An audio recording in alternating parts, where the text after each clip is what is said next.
Kazak haber ajansında yer alan habere göre Jarkınbek Vatan'ın eşi kocasının sabah çarşıya gittikten sonra dönmediğini, telefonunun da kapalı olduğunu, hafıza kaybı yaşamış olabileceğini belirterek "Eşim toplama kampındayken her gün zorla bir hap verildiğini ve bu kimyasalın her şeyi unutturduğunu söylemişti" dedi. Dün sabah saatlerinde Jarkınbek bulundu ancak ailesi dahil hiç kimseyi tanımıyor ve herkesten korkuyor.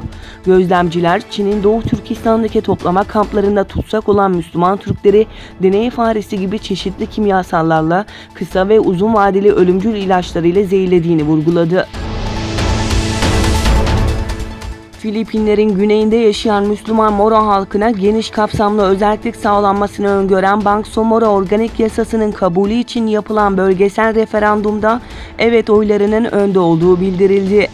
Ulusal basında yer alan haberlere göre Maguindanao, Lanao del Sur, bölgedeki adalar Basilan, Tawi-Tawi ve Sulu ile mevcut özerk yönetim yapısı içinde yer almayan Cotabato ve Isabela şehirlerinde 21 Ocak'ta yapılan referandumda gayri resmi sonuçlara göre evet oyu açık ara önde görünüyor. ABD, Venezuela'daki krizi görüşmek üzere BM Güvenlik Konseyi'ni cumartesi günü acil toplantıya çağırdı.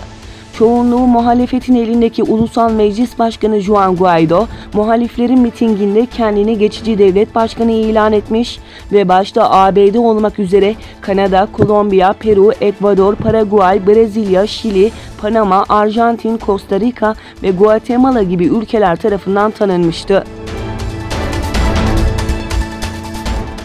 2010'dan bu yana Google arama platformunun yasak olduğu Çin'de Microsoft'un Bing arama motoru da engellendi. Bu engelleme ile Çin'de yabancı kaynaklı kullanılan hiçbir arama motoru kalmamış oldu. Microsoft'tan çarşamba günü yapılan açıklamada Bing'e şu anda Çin'le erişilemediğini ve konu hakkında atılacak adımları belirlemekle meşgul oldukları belirtildi. AB, Esed rejiminin bazı AB diplomatlarının Şam'a giriş ve çıkışını sağlayan çoklu vizelerini askıya aldığını doğruladı. AB Komisyonu Sözcüsü Maja Kojyankic, günlük basın briefinginde yaptığı açıklamada, Esed rejiminin bazı AB diplomatlarının çoklu giriş vizelerini askıya aldığı doğru. Bu bağlamda AB olarak üye devletlerle iletişimimizi sürdürüyoruz. Amacımız bu kararın alanda yaptığımız önemli işleri etkilemesinin önüne geçmek diye konuştu.